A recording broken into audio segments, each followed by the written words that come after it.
Portal de Convênios. Todas as notícias sobre convênios e outros acordos na administração pública.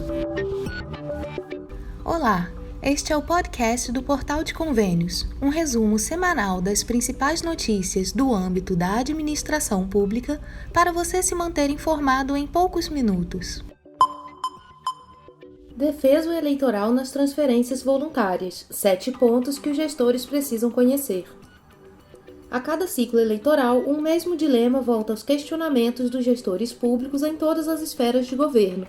O que fazer com convênios, contratos de repasse e transferências voluntárias que estejam em andamento ou prestes a começar quando se aproxima o período de defeso eleitoral?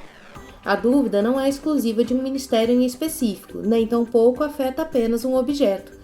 Ela atravessa praticamente toda a administração pública da União, já que qualquer órgão que opere convênios com estados e municípios, saúde, educação, infraestrutura, cultura, esporte, assistência social, está sujeito à mesma vedação constitucional eleitoral.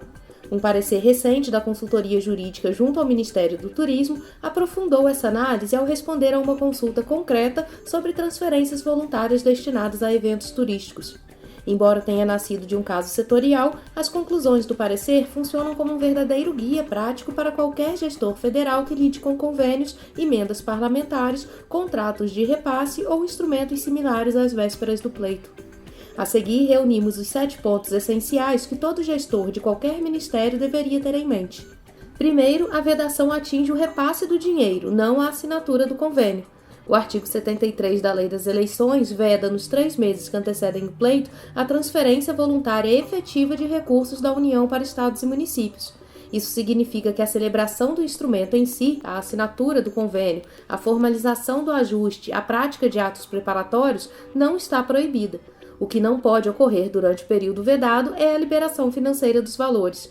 Um convênio pode, portanto, ser assinado durante o defeso, desde que contenha cláusula expressa determinando que qualquer repasse só ocorrerá depois do fim da vedação. Segundo, nem tudo pode simplesmente esperar o pleito passar. Ainda que seja possível adiar o desembolso, o parecer alerta que essa lógica não pode ser aplicada de forma automática a qualquer situação. Quando o objeto do convênio já está programado para ser executado e se esgotar inteiramente dentro do próprio período vedado, um festival, uma feira, uma comemoração com data certa, adiar apenas o pagamento não elimina o risco eleitoral. Isso porque o benefício político já terá sido produzido no momento mais sensível da disputa eleitoral, funcionando o adiamento do repasse como um mero artifício formal. Nesses casos, a orientação é buscar a reprogramação do convênio para depois da eleição, e não a manutenção artificial do instrumento. Terceiro, a exceção de obra em andamento. A própria lei eleitoral prevê uma exceção à vedação. Recursos destinados a obra ou serviço em andamento com cronograma pré-fixado podem ser transferidos mesmo durante o defeso. Só que essa exceção exige cumulativamente obrigação formal pré-existente, cronograma já definido e início de execução física anterior ao período vedado. Para uma concretização pontual, como as atividades que envolvem promoção cultural, esportiva ou turística, que acontecem em data específica, a execução relevante do objeto é a própria realização do evento, não os atos preparatórios que vieram antes. Por isso, a exceção de obra em andamento raramente se aplica a esse tipo de ação e os gestores não devem presumir que ela os protege automaticamente. Quarto, instrução processual pode continuar normalmente durante o defeso. Um erro comum é interromper todo o trâmite de propostas ainda não formalizadas assim que se aproxima o período eleitoral. Segundo o parecer, isso não é necessário nem recomendável de forma indiscriminada. Atos de análise documental, ajustes no plano de trabalho, diligências e demais providências preparatórias podem prosseguir durante o defeso, pois não se confundem com a transferência efetiva de recursos vedada por lei. A paralisação só se justifica quando o objeto da proposta já se tornou inviável, por exemplo, quando o objeto estava previsto para ocorrer integralmente durante o período vedado e não há como reprogramá-lo. Quinto, não existe ressarcimento posterior para quem adiantar do próprio bolso. Uma prática que pode parecer uma solução criativa, o ente municipal bancar o objeto do instrumento com recursos próprios, na expectativa de ser reembolsado pela União depois do pleito, é expressamente desaconselhada pelo parecer. As transferências voluntárias não funcionam sob a lógica de reembolso de despesas já realizadas pelo convenente. A exceção normativa que permite ressarcimento em situações específicas de atraso não se aplica a esse cenário, sob pena de se converter uma regra excepcional em mecanismo genérico de financiamento municipal fora dos trâmites legais e de expor a operação a risco de caracterização de burla à finalidade da própria norma eleitoral. Sexto, o evento com data vencida não se reprograma, o instrumento perde o objeto. Quando a data prevista para o evento já passou sem que ele tenha ocorrido, não cabe mais falar em reprogramação de cronograma. O parecer é claro, nesse cenário, configura-se perda superveniente do objeto e a solução correta é o encerramento formal do instrumento, por denúncia na maioria dos casos ou por extinção automática quando aplicável, com os devidos registros no sistema TransfereGov. Tentar reaproveitar o mesmo convênio para um evento futuro diferente do originalmente pactuado é tratado como criação de um objeto novo que exigiria nova análise técnica e nova manifestação de interesse público. E sétimo, cláusulas suspensivas pendentes podem ser saneadas, mas o dinheiro continua bloqueado. Para convênios firmados em exercícios anteriores que ainda dependem do cumprimento de condições suspensivas, o parecer esclarece que a análise documental e o saneamento de pendências podem seguir seu curso normalmente durante o defeso por se tratarem de atos preparatórios. O que continua proibido é a liberação financeira dos recursos federais enquanto durar a vedação eleitoral. Se o prazo para cumprir a condição suspensiva se esgotar sem que isso aconteça e sem que tenha havido repasse, o convênio se extingue automaticamente por força do decreto que rege a matéria, cabendo à administração apenas reconhecer formalmente essa extinção. Uma interpretação uniforme poderá trazer maior segurança jurídica para a administração pública, reduzir riscos de responsabilização e evitar a paralisação de projetos estratégicos que dependem de recursos federais durante os anos eleitorais.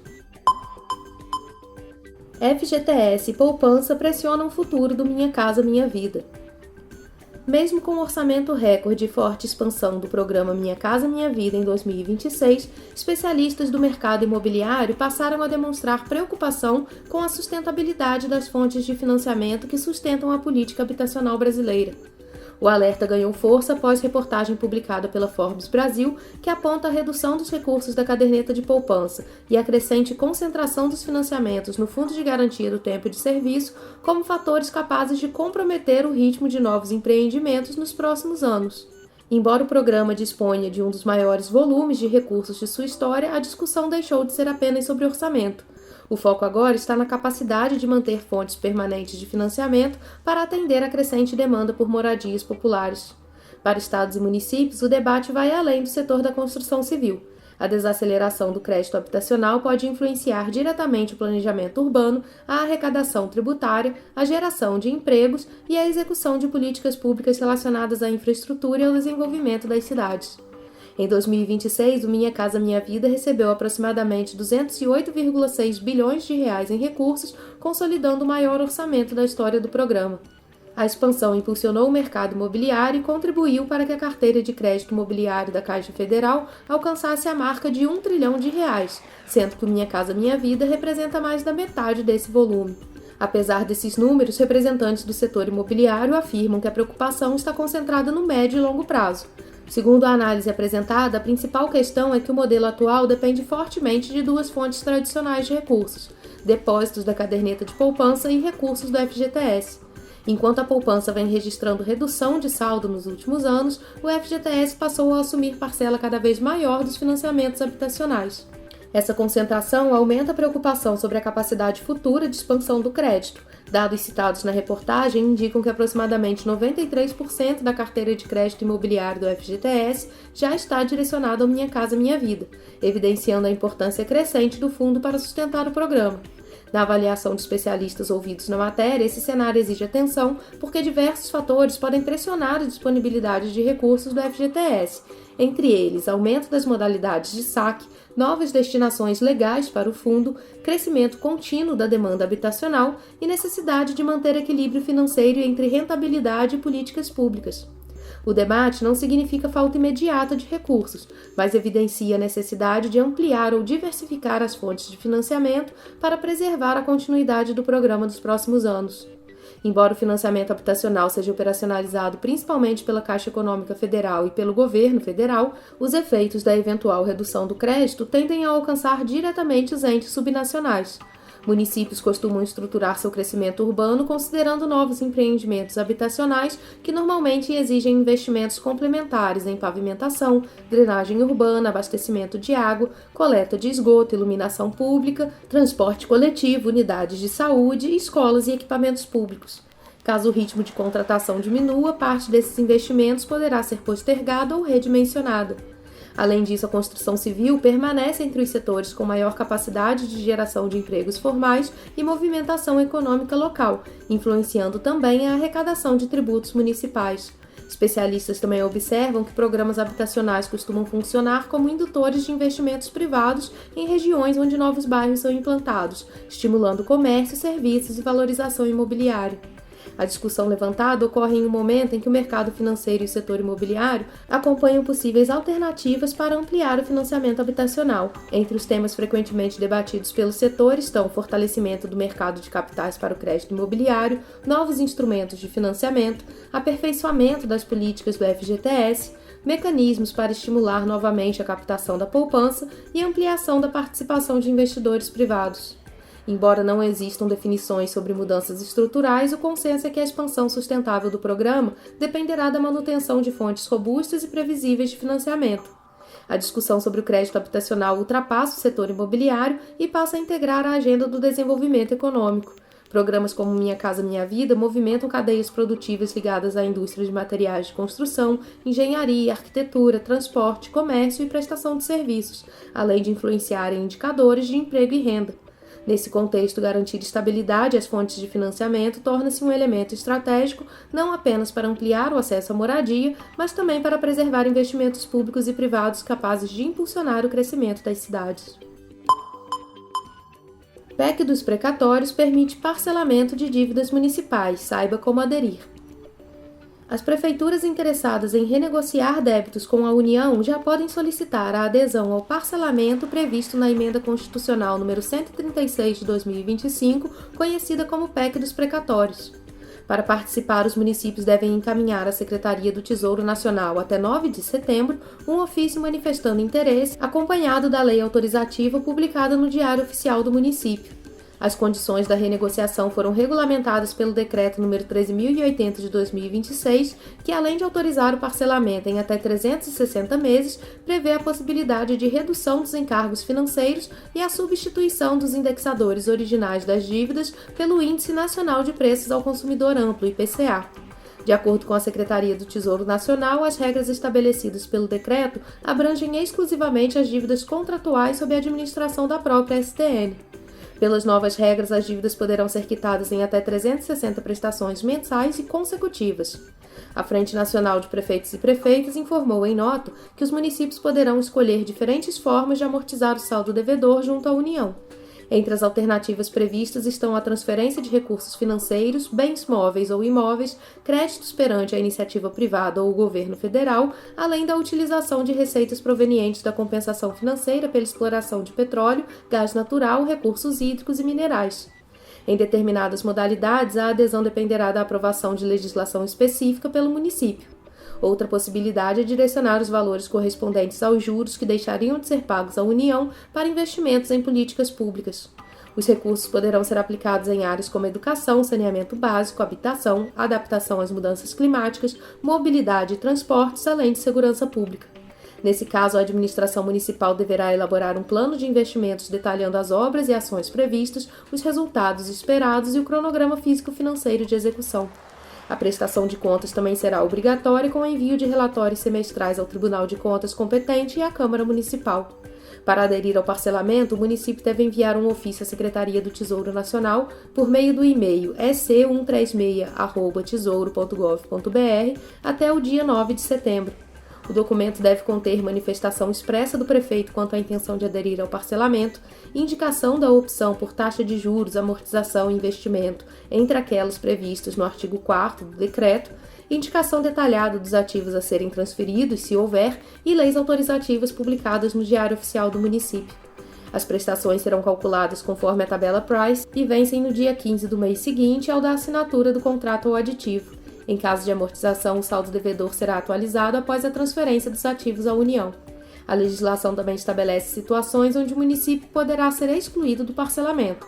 São elas, em caso de contratação de empréstimo para pagar prestação do parcelamento, em caso de inadimplência por 3 meses consecutivos ou 6 alternados no período de 36 meses, por desligamento voluntário e por falta de comprovação da aplicação dos investimentos obrigatórios. Caso haja exclusão do ente, o município perde os benefícios financeiros obtidos com a adesão e o saldo devedor será recalculado. O site do Tesouro disponibiliza uma página com respostas para sanar dúvidas das prefeituras sobre a aplicação do decreto. Acesse em tesourotransparente.gov.br. Na mesma página também é possível acessar um quadro com todas as combinações possíveis de juros a serem pagos à União e percentuais de amortização extraordinária de investimento. Super El Niño exige planejamento de gestores e empresas. O fortalecimento do fenômeno El Niño deve influenciar significativamente as condições climáticas no Brasil durante o mês de agosto, ampliando os contrastes entre as diferentes regiões do país e exigindo maior atenção de empresas, gestores públicos e setores produtivos. De acordo com o Climatempo, o aquecimento acelerado das águas do Oceano Pacífico Equatorial indica a formação de um evento com potencial de forte a muito forte intensidade, cuja influência tende a aumentar ao longo da primavera e do início do verão de 2026-2027. Segundo Vitor Hassan, head de negócios da Climatempo, o El Niño não impacta o Brasil de forma uniforme, com os impactos do fenômeno variando conforme a região do país. Por isso, ele afirma, o desafio de agosto estará no excesso de chuva, em enchentes, atrasos logísticos e danos a ativos para alguns negócios. Para outros, estará no calor persistente, na baixa umidade, no aumento do risco de queimadas e na pressão sobre produtividade, saúde ocupacional e demanda por energia. Para Vitor, o ponto central é transformar previsão climática em planejamento operacional. A previsão indica volumes de chuva acima da média nos 3 estados da região sul, especialmente no Rio Grande do Sul, que já enfrentou episódios de enchentes em julho. A expectativa é de ocorrência de temporais, rajadas de vento, granizo e grandes acumulados de precipitação.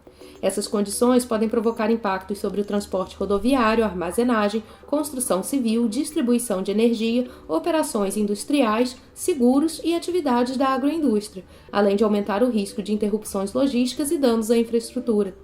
No Sudeste e no Centro-Oeste, o cenário previsto é de predominância de dias quentes e secos, com índices de umidade relativa do ar inferiores a 20% em algumas localidades. Ainda assim, a passagem de frentes frias no início e no final do mês poderá provocar chuvas isoladas em áreas de São Paulo, Mato Grosso do Sul, Mato Grosso, Triângulo Mineiro, sul de Minas, Zona da Mata, Rio de Janeiro e sul do Espírito Santo. No Nordeste, a tendência é de tempo seco no interior, enquanto as chuvas devem se concentrar na faixa litorânea, entre o sul da Bahia e o Rio Grande do Norte. Já na região norte, a previsão indica volumes de chuva acima da média em parte do Pará, Rondônia e Acre, enquanto o norte do Amazonas e Roraima poderão registrar precipitações inferiores ao esperado para o período. O agronegócio aparece entre os segmentos mais expostos aos efeitos do El Niño. O excesso de chuvas no sul pode comprometer operações de plantio, colheita, armazenamento e transporte da produção agrícola. Em outras regiões, o calor e a baixa umidade aumentam a necessidade de irrigação e de monitoramento das condições das lavouras. Da logística e na infraestrutura, temporais e frentes frias podem afetar rodovias, portos, aeroportos, centros de distribuição, obras e cronogramas de entrega, levando empresas a revisar rotas, estoques e planos de contingência. Na região norte, a possibilidade de estiagem também preocupa devido à redução dos níveis dos rios amazônicos. Como parte importante do transporte de cargas dependente da navegação fluvial, eventuais restrições podem elevar custos logísticos, aumentar os prazos de entrega e comprometer o abastecimento de comunidades e atividades econômicas. As temperaturas elevadas previstas para diversas regiões tendem a ampliar a demanda por energia elétrica destinada à climatização de ambientes. Ao mesmo tempo, eventos climáticos extremos podem interferir na operação de reservatórios, na geração hidrelétrica e na manutenção das redes de transmissão e distribuição. Além disso, setores como comércio, indústria e serviços podem sentir os efeitos das altas temperaturas sobre o comportamento do consumidor, a produtividade das equipes, a manutenção das instalações e as ações voltadas à saúde e segurança do trabalho. A maior frequência de eventos climáticos extremos também influencia a avaliação de riscos financeiros. Instituições de crédito, seguradoras e empresas com operações ligadas ao campo, infraestrutura e cadeias de suprimentos tendem a reforçar o monitoramento das condições meteorológicas para reduzir perdas e melhorar o gerenciamento de riscos. Para Vitor Hassan, os impactos do fenômeno vão além das condições climáticas. Segundo ele, mais do que um fenômeno climático, o El Niño é um fator de risco econômico e operacional.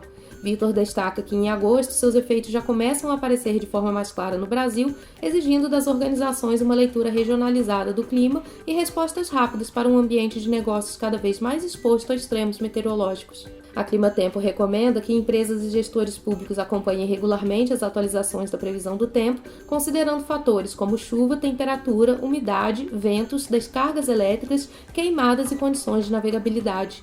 Segundo a consultoria, a incorporação de informações meteorológicas ao planejamento operacional pode contribuir para proteger pessoas, reduzir prejuízos e aumentar a resiliência das operações em momentos de catástrofes climáticas.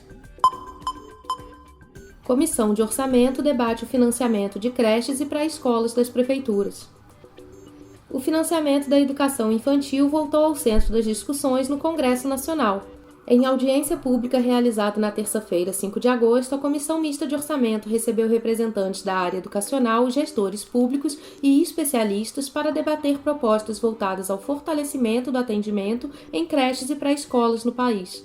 O encontro foi solicitado pela deputada professora Luciene Cavalcante, do PSOL de São Paulo, e teve como foco os desafios relacionados ao acesso, à infraestrutura, à valorização dos profissionais e ao financiamento da educação destinada às crianças de 0 a 5 anos.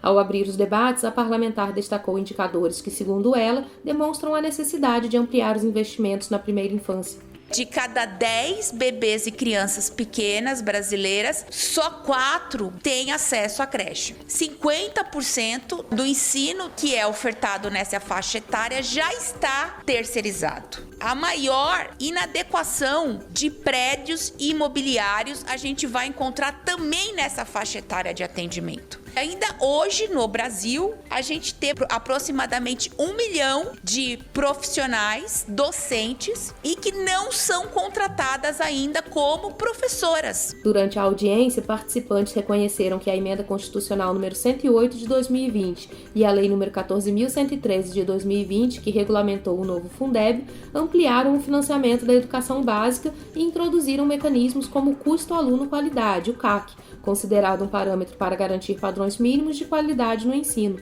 Apesar dos avanços, especialistas afirmaram que ainda existem obstáculos para que esses recursos sejam suficientes em todas as redes de ensino.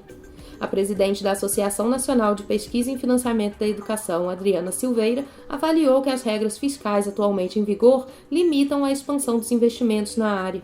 O atual desenho da complementação do Fundeb, ainda que a gente tenha tido um avanço, ele não será suficiente para assegurar o CAC em todos os contextos. É preciso retirar os recursos educacionais do arcabouço fiscal sustentável. Representando o Tribunal de Contas da União, o auditor Paulo Malheiro Júnior informou que a participação financeira da União no Fundeb cresceu significativamente nos últimos anos, passando de 23 bilhões e meio de reais em 2021 para 69,2 bilhões em 2026.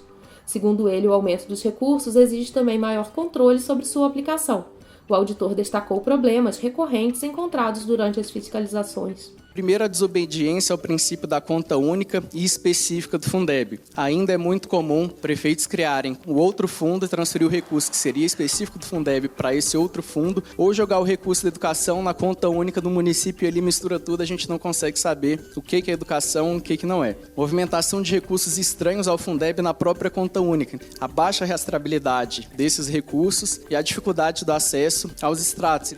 De acordo com o representante do TCU, o órgão defende alterações na legislação do Fundeb para fortalecer os mecanismos de fiscalização e aumentar a transparência na execução dos recursos públicos.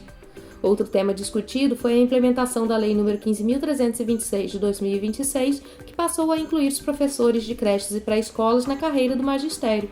Os participantes destacaram que a mudança tende a elevar as despesas dos municípios com pessoal, reforçando a necessidade de ampliação das fontes de financiamento. A coordenadora do movimento Somos Todas Professoras, Berta Lima, afirmou que ainda existem administrações municipais que não cumprem integralmente a legislação relacionada à valorização dos profissionais da educação. Quanto mais tarda esse reconhecimento, essa valorização, vira uma bola de neve e eu ouso falar em nome das crianças que eu atendo. Crianças que estão sendo negligenciadas em salas superlotadas ou com faltas de estrutura. Representando o Ministério da Educação, o diretor de manutenção da educação básica, Valdoir Rotier, defendeu que os investimentos em educação infantil também devem ser compreendidos como uma estratégia para enfrentar os desafios demográficos do país. Se nós queremos ter garantia do direito, não só das crianças, porque nós somos bonzinhos, não, do nosso direito também de ter uma terceira idade em razoáveis condições, a gente precisa de mais investimento para garantir a qualidade da educação para essas crianças. Segundo dados apresentados pelo MEC, houve redução entre 2024 e 2025 no número de municípios que atendem até 30% da demanda por vagas em creches, enquanto aumentou a quantidade de municípios com cobertura superior a 40% e 50%. Em 2026, a educação infantil representa 19,5% das 39,3 milhões de matrículas consideradas para a distribuição dos recursos do Fundeb. Além disso, o Ministério informou que o Programa de Apoio à Manutenção da Educação Infantil destinou 7,6 milhões de reais às redes de ensino neste ano. As discussões realizadas na Comissão Mista de Orçamento evidenciam que o financiamento da educação infantil deverá permanecer entre as prioridades das políticas públicas nos próximos anos. Para os municípios, os principais desafios envolvem ampliar a oferta de vagas em creches e pré-escolas, adequar a carreira dos profissionais do magistério, fortalecer a infraestrutura das unidades de ensino e garantir maior transparência na aplicação dos recursos do Fundeb. O tema também ganha relevância diante da necessidade de equilibrar as exigências legais relacionadas à valorização dos profissionais da educação com a capacidade financeira das administrações municipais, especialmente nas cidades que dependem da complementação da União para manter os serviços educacionais.